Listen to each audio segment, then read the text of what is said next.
So hopefully we should be live.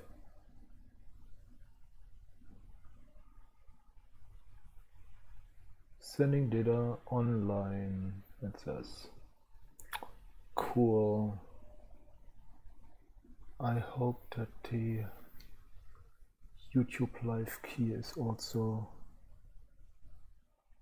working. This is still confusing me, to be honest.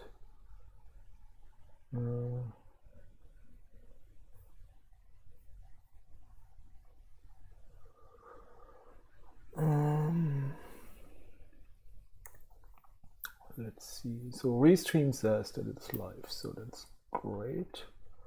Except on YouTube, where it says it's not live.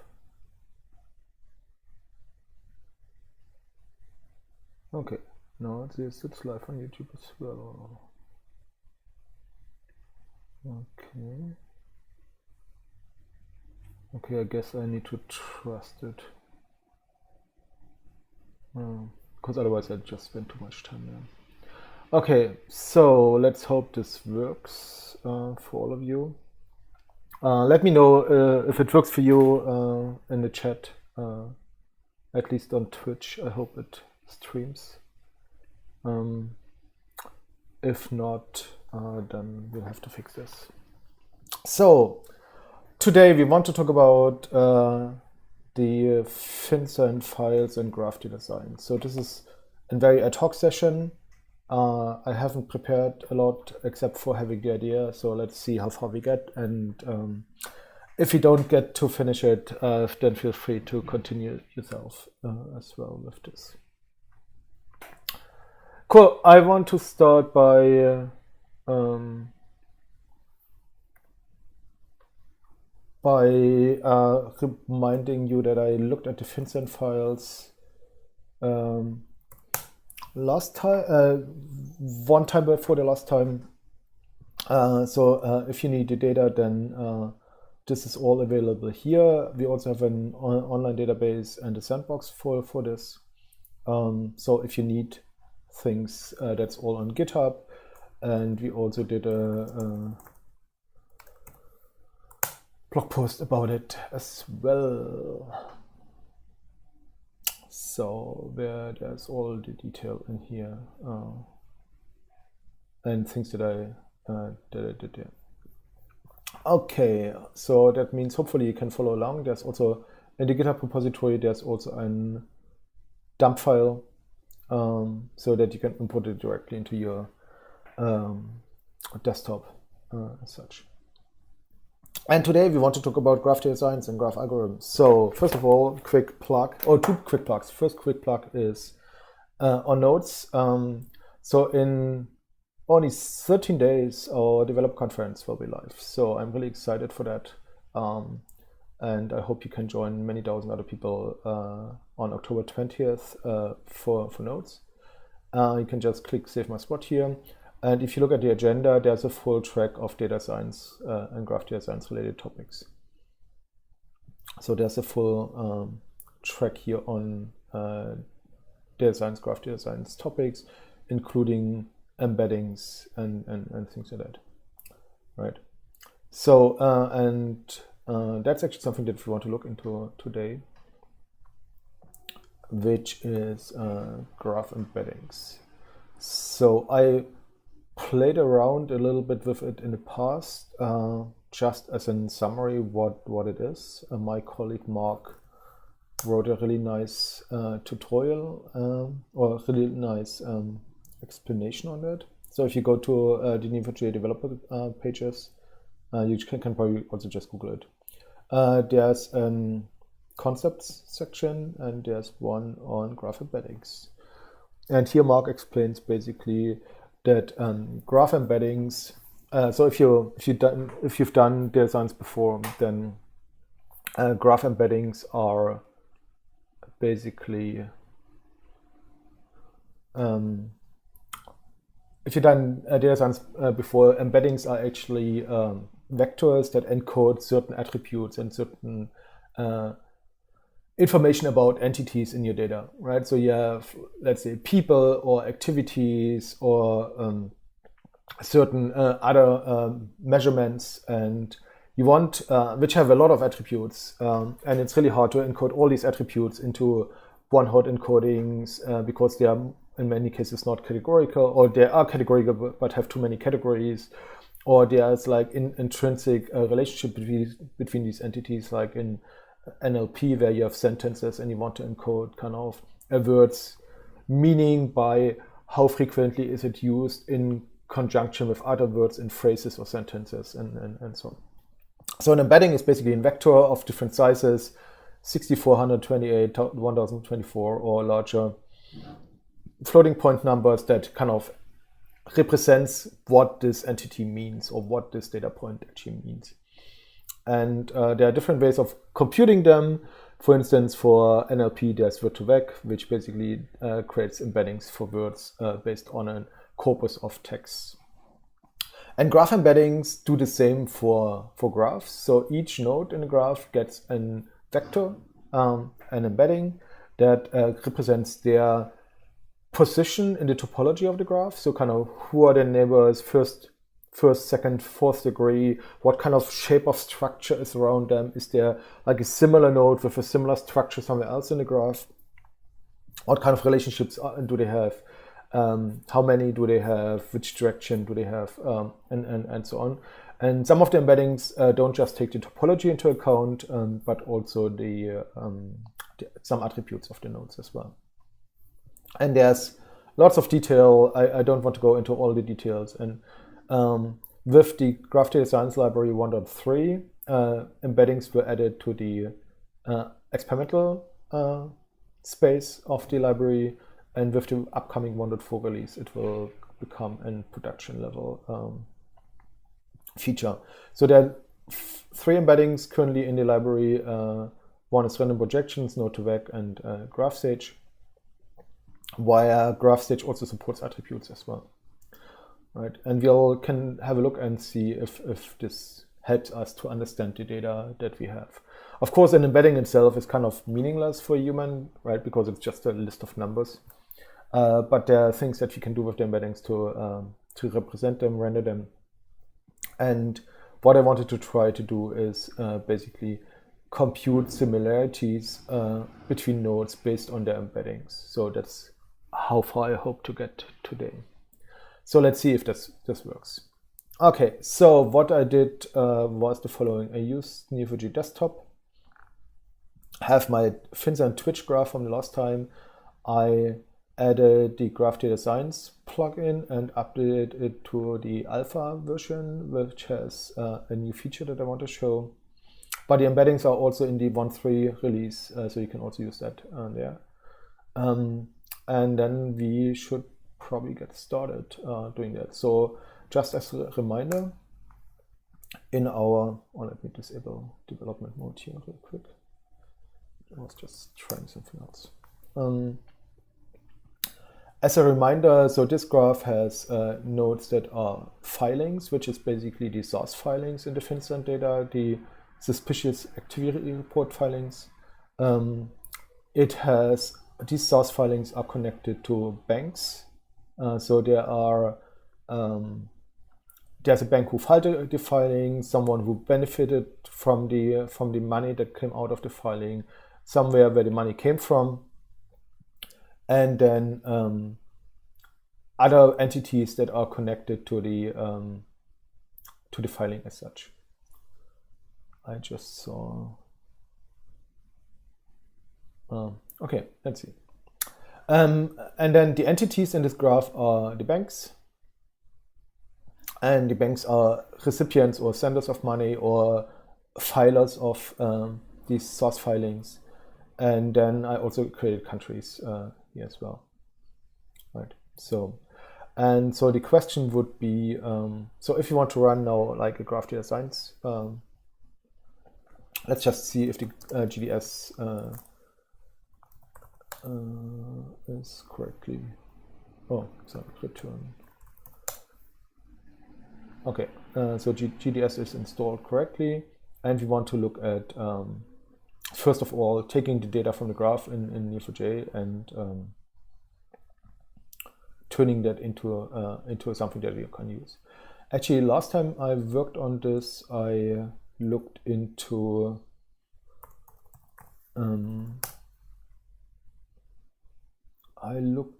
adding a additional relationship to this data, which is, I put it into one of those cipher files here.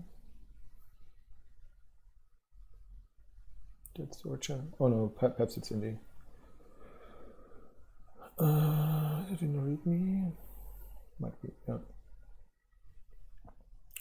So this one is money flow between banks. So I thought that we can create this relationship of money flow between banks, and we want to see we want to put the weight on the relationship.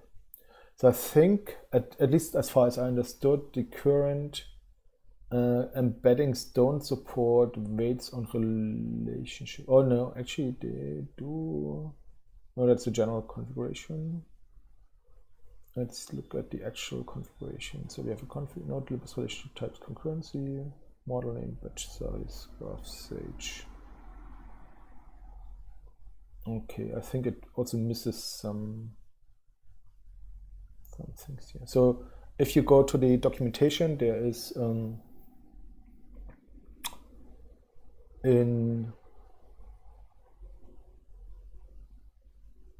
so if you go to the 1.4-preview documentation, there's a node embedding. So in section 6.7, it has node embeddings here, and it's node weight graph stage and random projection as such. And we can basically use any of those to see if we can get some sensible topological embeddings from that. Right. So, and random projection actually supports relationship weights, which is actually quite cool. So, so that's something that we can use. So let's start by creating this relationship. So we have an entity who filed and filing, and an entity who benefits from a filing, right? And so we could say we create this relationship between the two entities. So we just merge source transferred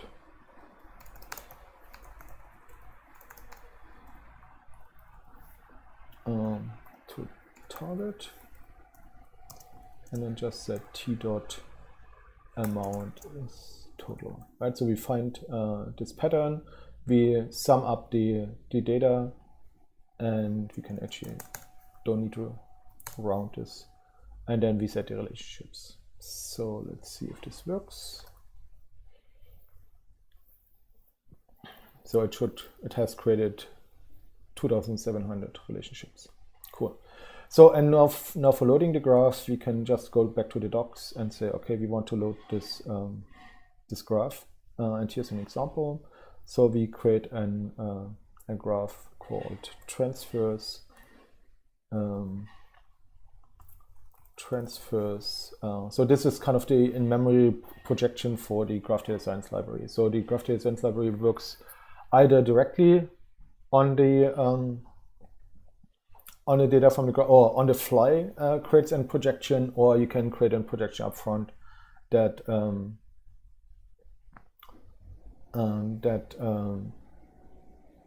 takes your graph data and projects a subset, either in terms of like the volume of data that you want to look at, or the shape of the data. So you can restrict or change the shape of the data that you want to use, or you can also use a subset of the data.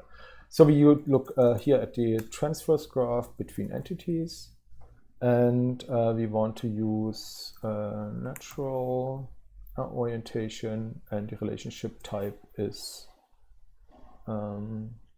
transferred. And we should also say relationship weight. Let's see. Relationship properties is amount in our case. So that means we should be able to use this graph then for running that. So, and it doesn't like my key here. So relationship properties is a string, or we can also just turn it into a string. And it doesn't like my relationship properties. So we probably need to do a relationship projection. Okay, let's try this. So this is our entity, and I think it's, but that's the relationship projection, I think at least. All right. Configuration is a map. Let's look at the graph, creating graphs in the catalog. So there's person likes, this is cipher, checking, deleting, right relationships, name graph. So this is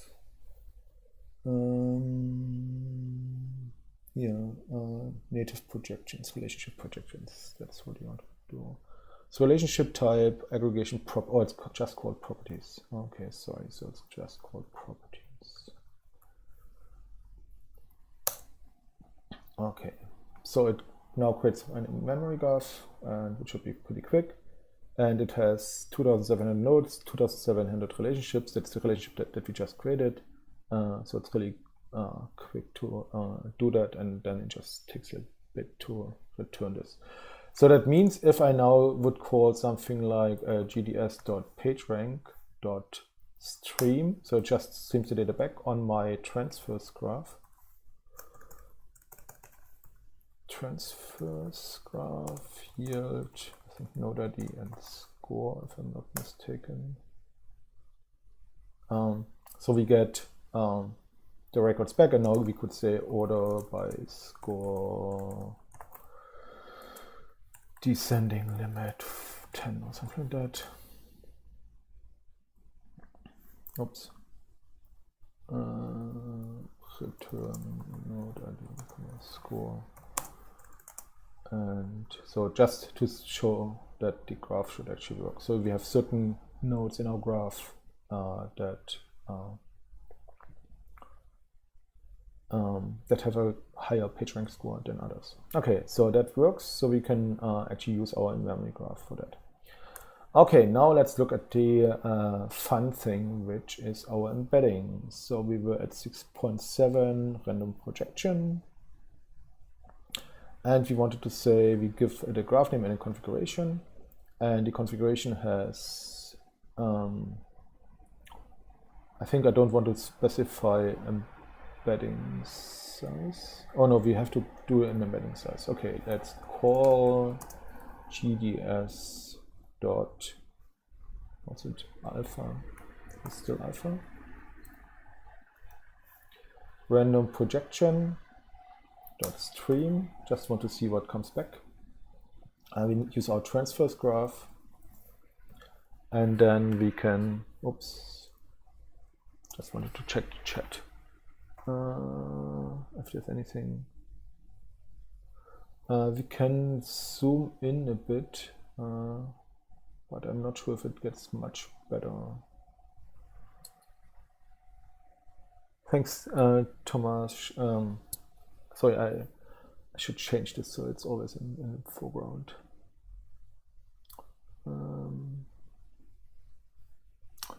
So transfers, and we wanted to have in the config, we need the embedding size. Embedding size, let's say we want to have just 10 floats for the time being.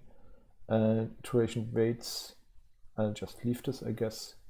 And I just want to do the relationship weight property is amount in our case. All right. Okay, and we get node ID and embedding zurück. Yield node ID, comma, embedding limit. Oh, return store limit 20 or so. So let's see what happens. Oh, see, so there's stuff in there, right? So there seems to be, at least for some of the nodes, can probably say where embedding of 0 is greater than 0. So where the first element is greater than 0 and or not 0, perhaps.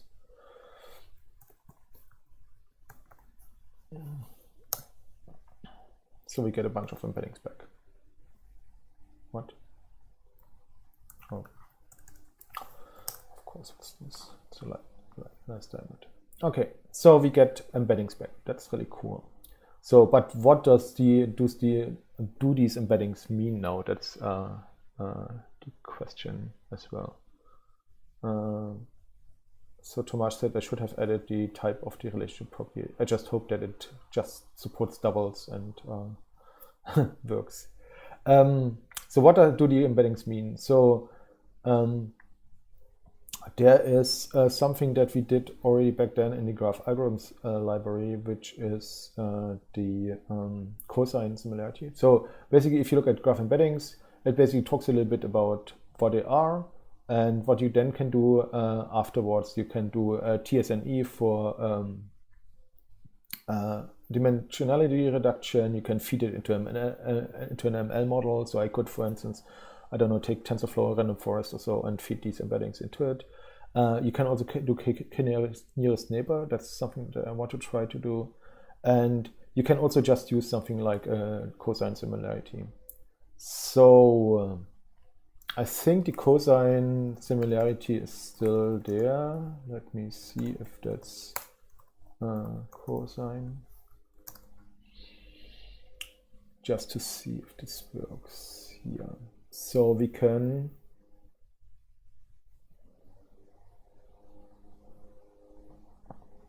just use the cosine function to start with. We give it two vectors and it computes the cosine similarity. So we basically say we do our stream. Or actually, let's write this back to the graph. So we have the embeddings in the graph and can look then with those, right? So it will probably complain about write back property, which I just add here. So that means write property, I just call it embedding. So if you run this, then the embeddings runs and then it writes back the data. So we should have a new attribute on our entities, which is called embedding. As you can see, right? So these different banks have different embeddings. So for instance, here's Deutsche Bank, which has a more interesting embedding than some of the isolated banks. So I think banks without any relationships in our transferred graph might have just an embedding of 0, right? So what we can do now is basically find our nodes, return the embeddings. So it should be these, right? And now just for a brute force thing, we could say we just take entities where a embedding of 0 is not 0, as we did before. So we I just want to see how many there are of these.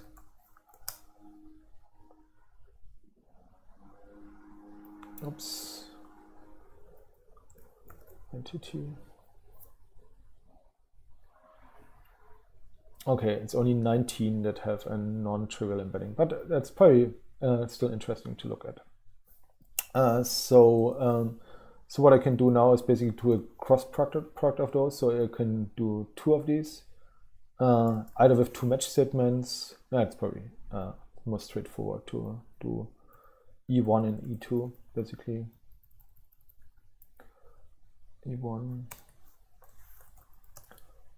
E2. and where E1 is not the same as E2, of course, right? And so this gives us a cross product, should be 19 squared, so like kind of 400 or so. 100, 19, 342. So it's 342 pairs of entities. Actually, we could say even because it's symmetric, we could also say ID of E1 is less than ID of E2, so we only get half of them because it's symmetric as such. Right. And now we can not just return the count, but also actually do the gds.cosine. So we can say e1.name, e2.name, comma, gds.cosine, e1.embedding, e2.embedding.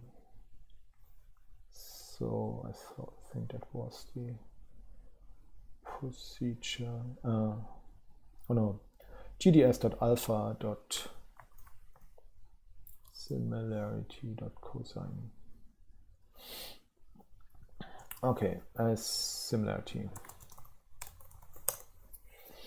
Right, so that's just a really simple way of computing them, and you see that some of the banks have a really high similarity. Some of them have the same, which is kind of really interesting. So we should probably also output the embeddings to have a look why they are so similar, right? So let's have a look at the embeddings as well. So we just also output the embeddings, part of our query.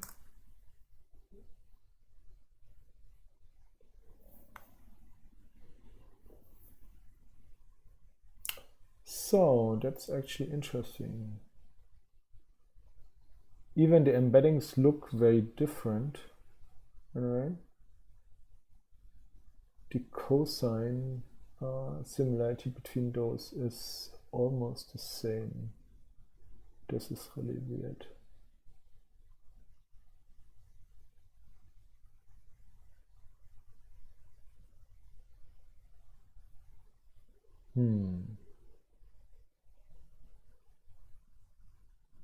Why is this the case? What would it be in the Euclidean space?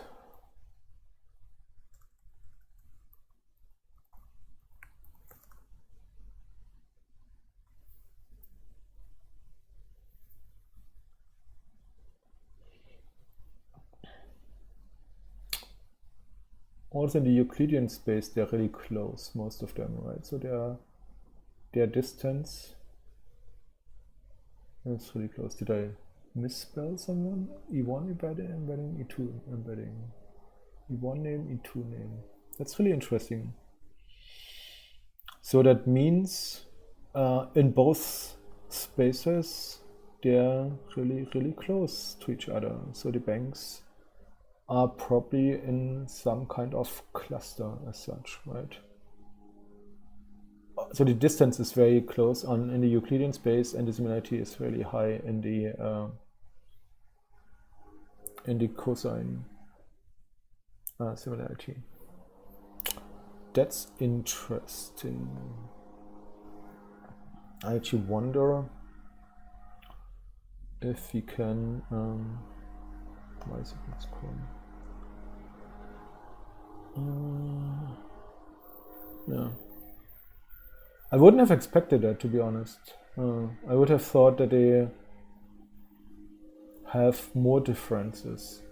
Because now, like, creating a KNN graph from this is kind of pointless because they will all be together, more or less, right? So they're all kind of the same.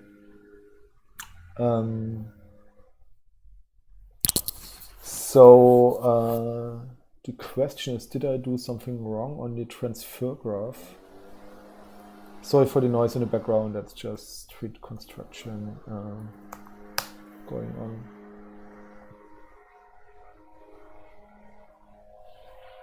If you have any ideas, please speak up and let me know so that we can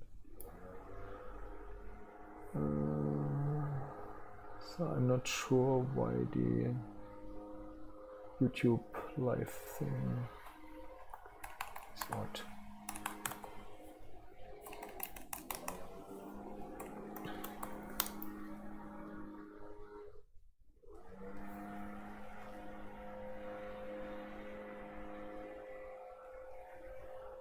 Ah, here it shows.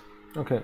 So if you have ideas why this could be the case, please let me know. But I would otherwise just say, oops, sorry. I still want to show you the KNN thing if I get if you figure out how. So we have entity transferred entity, right? So that's kind of our transfer graph.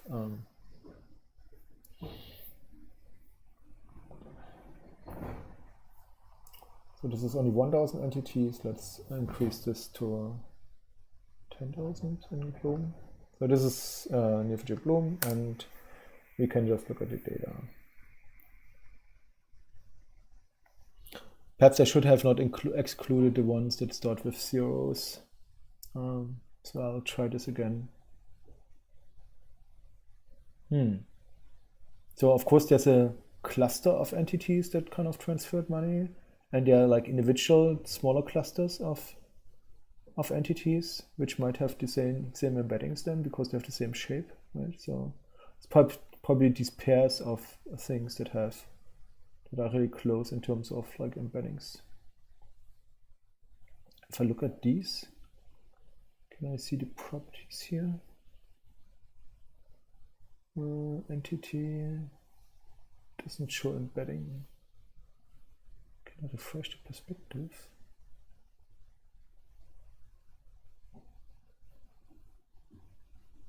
Doesn't show embeddings, unfortunately.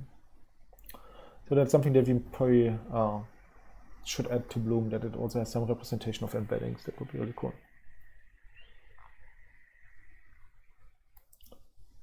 Yeah, I think the graph should, Tomasz said that we should only use entities with a transferred relationship in the graph. But that's what I think I did when I created the graph, right? So here, when we created the graph, this one,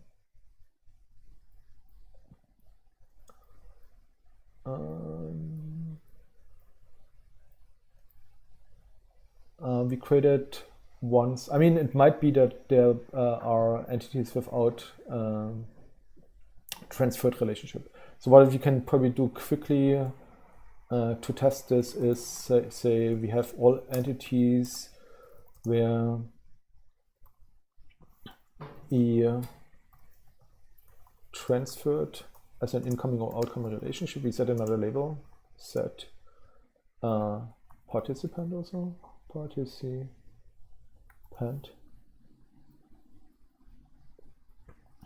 So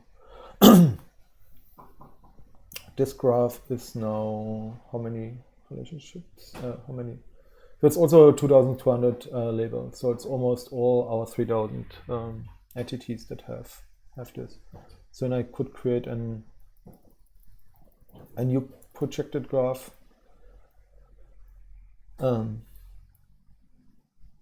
called transfers to or something like that uses participant here. You could also use the cipher projection instead, of course.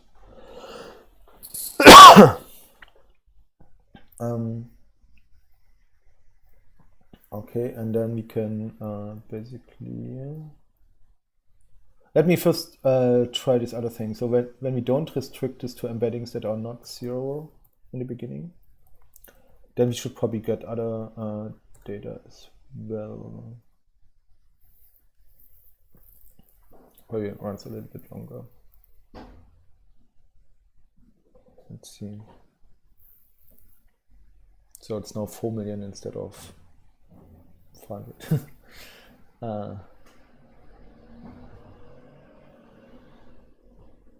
Or 2 million. So yeah, perhaps I should limit this somehow. With need to limit, let's say 2000 or so, just to see what kind of data we get back if we don't limit it to the embeddings that have don't start with 0. Perhaps that was just stupid of me. Okay, here's a lot that has no similarity.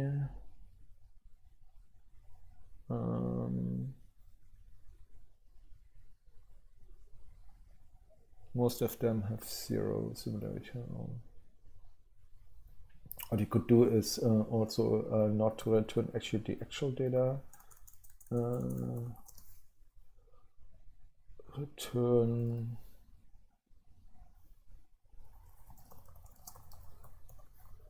so we just see how many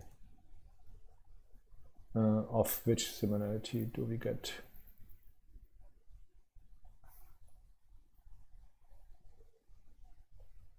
Okay, these 10,000 are not similar at all. Let's say 1 million.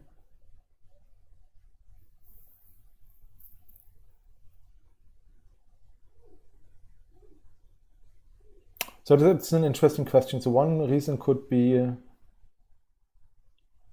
so it's a extreme skew, right? So almost all of them are not similar in their embeddings, and then some of them are super similar in their embeddings. So one thing could be that what Tomasz said, that I didn't project the relationship property correctly.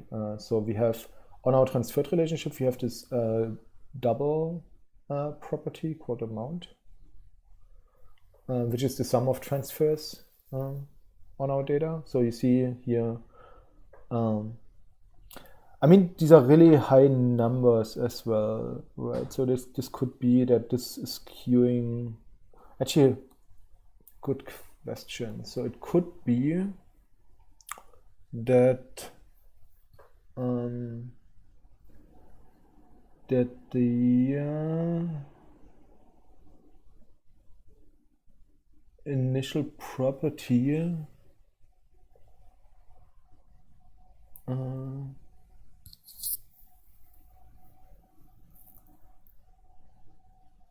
it doesn't say what value range it should have. If it's like 1 to 0, 0 to 1, or different.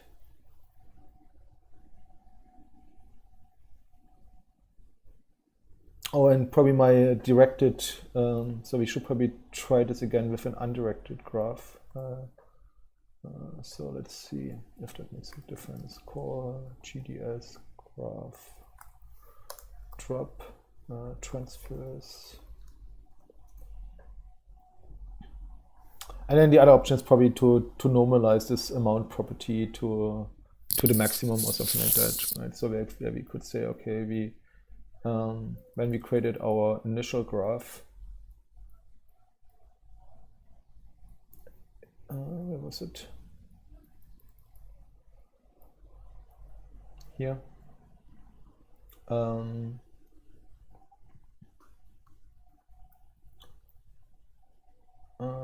Let's do this really simple.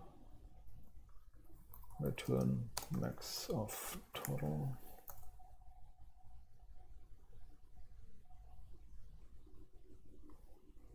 So, and here we could just set total by this. So we should have it normalized now between 0 and 1. So they should all be numeric values between 0 and 1 for the weights, right? So perhaps this helps. And then I should probably also increase the history size of Neo4j browser so that we have the old stuff still around. Salt frames. Oh, history is 1000. Okay, all right. I did this. It's good. So, and we said we wanted to have our transfers and relationship properties amount. And Tomasz said that we can also provide a type. So I guess it's like name colon type.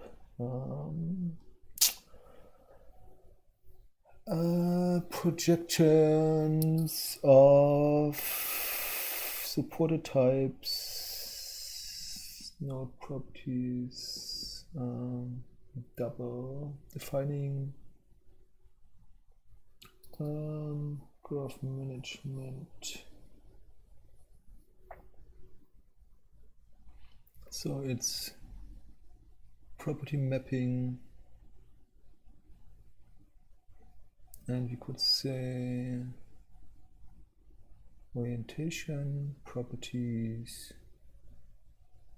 property key, aggregation, default value, where's the type?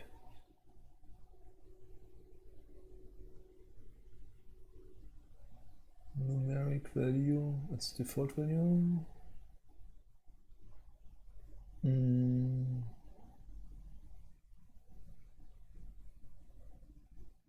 Oh, that's the aggregation. I'm not really sure, Tomasz, if you can specify or need to specify the type of the relationship as such. Of the property. Okay, let's try this again. So we have, we just changed this to undirected.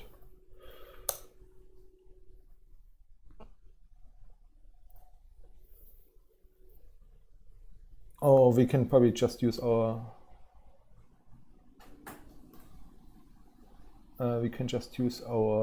participant. Participant. Undirected, and this is only properties.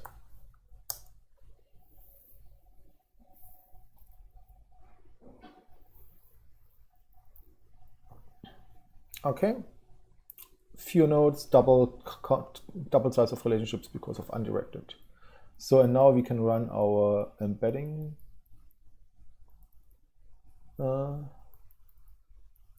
right again. Transfers amount. Could also be that the embedding size is too small, so we could also say we make it 128 or something like that, right? So that that the embedding is not deep enough to capture the difference between these entities. Okay, so finished. And now let's look at some of our cosine similarities. Or let's look at let's look at some of the cosine similarities again. So how many are these? 100,000. So let's see.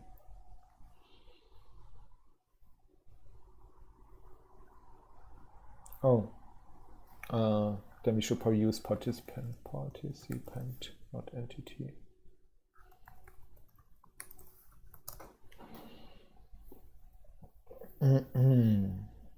Because otherwise the old ones had the Schroeder vector.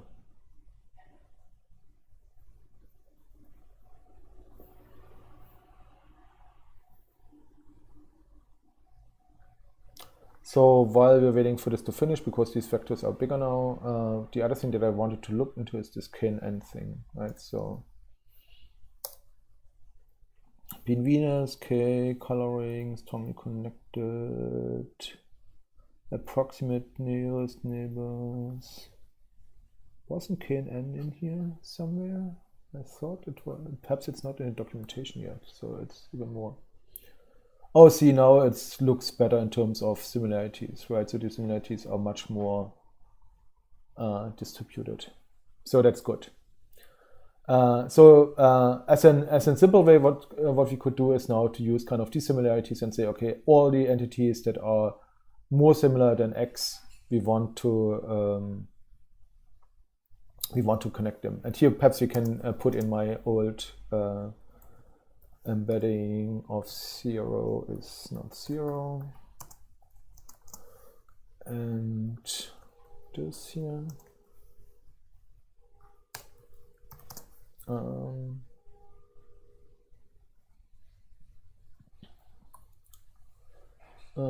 Order by count descending limit 10. So it doesn't return 100,000 records.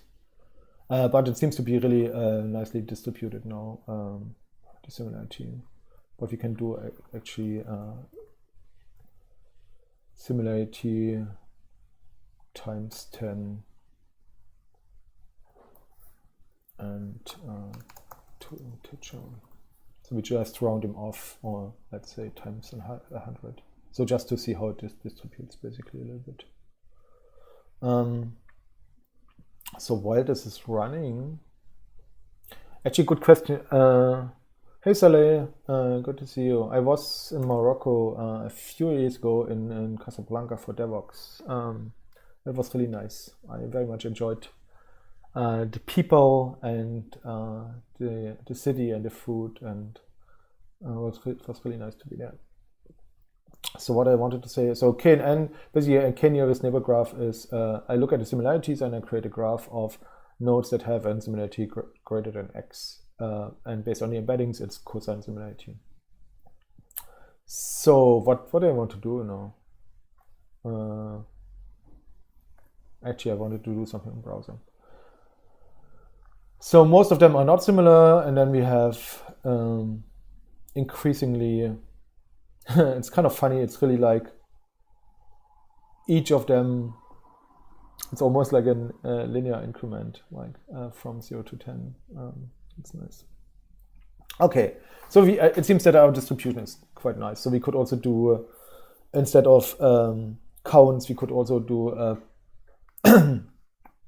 percentiles, right? So we could also say here we return the percentile or epoch aggregate statistics of sim.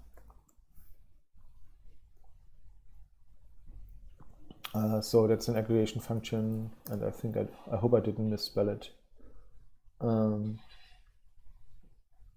That gives us distribution statistics, hopefully. So let's look if we can find it actually in the library. So if the docs are not updated yet for this. So exactly. So that's an aggregation function. It's an epoch, but there's also percentile in Neo4j itself. So min max. And then the distribution is 95 percentile is 0.21. Okay. And only in the 99th percentile it's 89%. The similarity is 89. Okay, so we wanted to do gds.list and something with KNN. Let's see. Or with nearest. If we get something back here. No. Oops.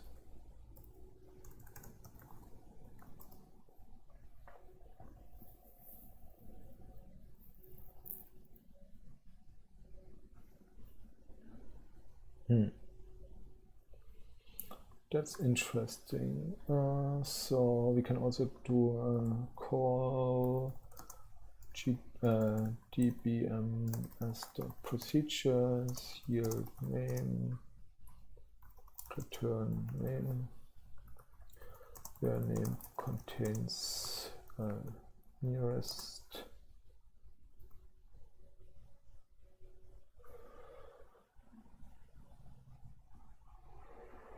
I'm not 100% sure if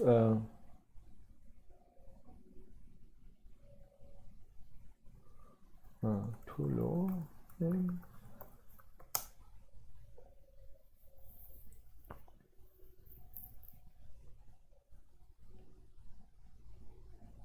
No.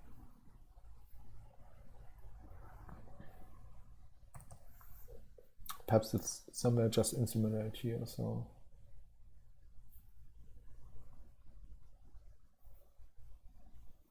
Okay, spanning tree, replanning connection, GDS spanning tree betweenness.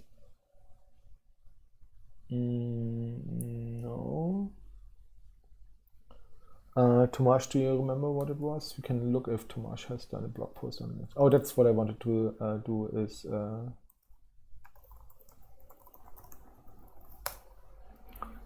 to see if Tomasz already has a blog post on this. Node embeddings, but I think that's not KNN yet, right?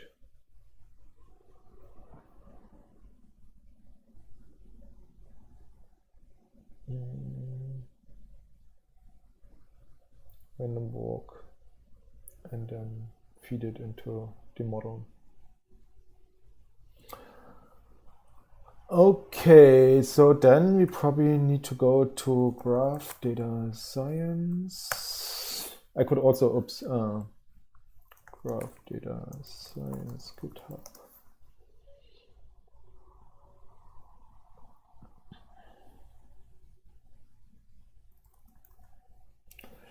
Approximate nearest neighbor. Here's KNN test. Perfect. Let's see if this is already in our alpha 5 that I have here. So, but that's the not a procedure test. Let's see, similarity KNN.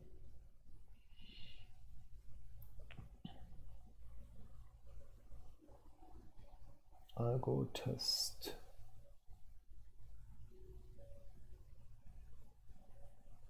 Fast RP. Probably on a proc.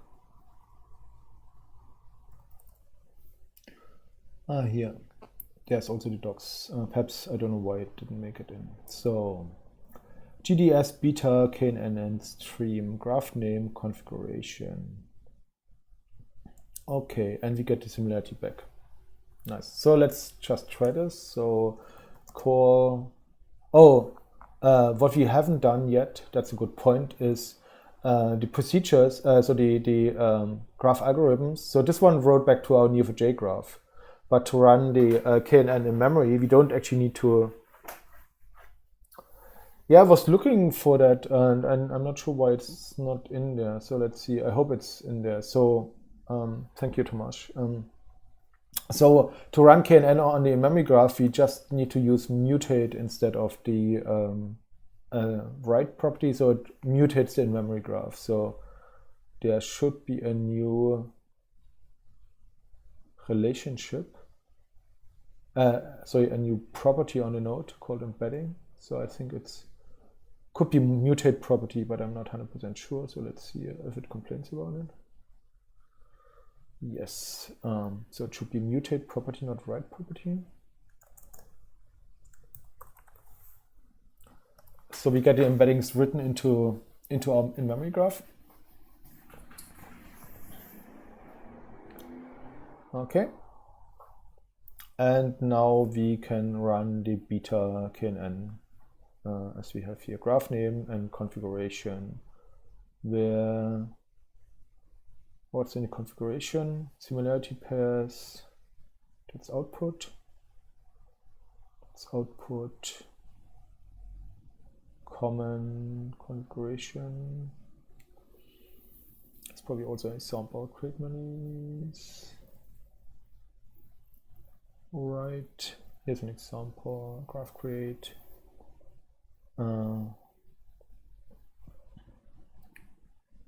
Top K, so we want to have only the top K, right? So we say KNN stream and node weight property. Okay, that's what we need, right? So we have our graph.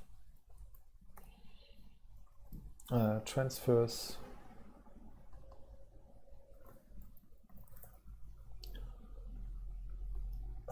Transfers top K, let's see, say we want to have the 1 and our node weight property is embedding,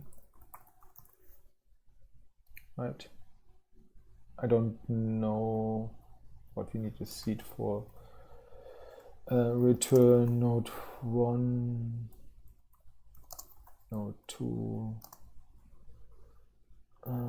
similarity, limit 30.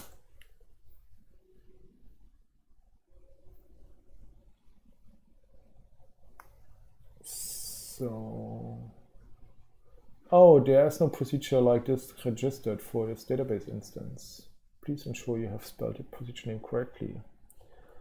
Okay, then I guess my version of the library that I downloaded is too old, but it's alpha 05. It's interesting. So it should be in there, but somehow it is not in there. That's really weird. That's why also the listing didn't show it as such. Perhaps we can have a look at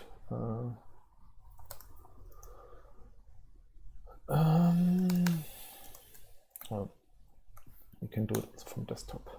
So, but that's how it would work, right? So it would give you either, just to finish it off for you folks so that you see what's in there. It would give you either the similarities back, or you could also, as you've seen here in the docs, it could also write it back to a relationship to the main graph, right? So you can say, okay, I want to have my top k weights written back to the main graph, and I think you can also say I want to have an an min similarity as well, so that you can say, okay, it has to be at least similarity of x, such, right? So you find it in the at least on GitHub already, and it might be that we need to build it locally for the time being. So jar tf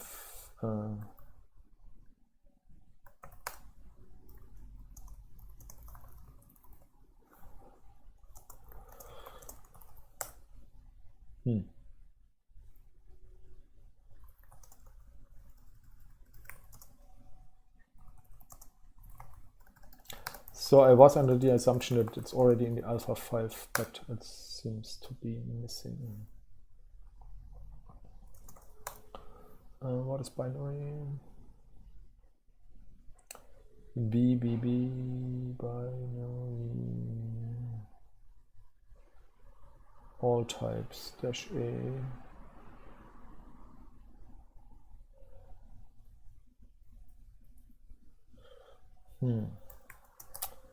Okay. Oh, and there it says KNN is in there.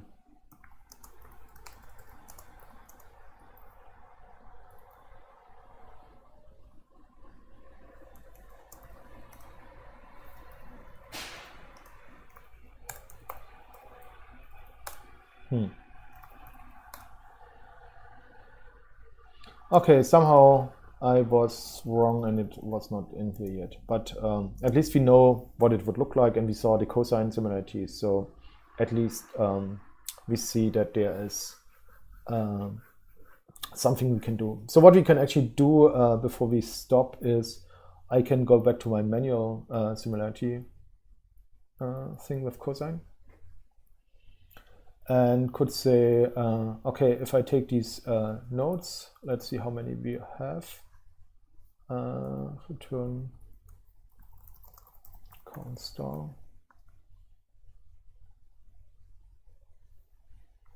Is it actually 10 million? And then we can say, if the similarity is greater than, we saw that the 95th percentile was 0.2 something. Sim is greater than 0.5, for instance. Then we say we create a relationship between the two. We just say merge E1 similar E2. So you see, I also leave off the relationship tip for merge. So if there's already a similar relationship, then it won't create one in the other direction. And s dot similarity equals similarity.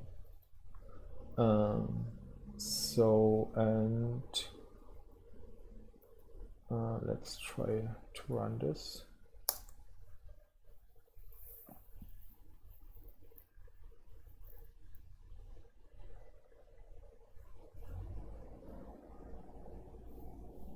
Oh, Z.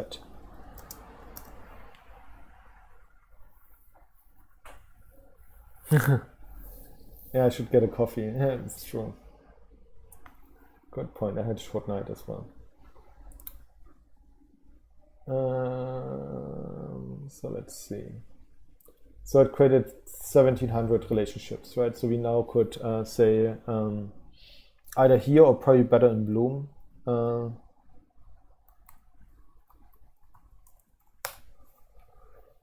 Better in Bloom. We can refresh our perspective. So the new relationship type comes in. Refresh. And then I just clear this out. And we say partition or entity similar entity.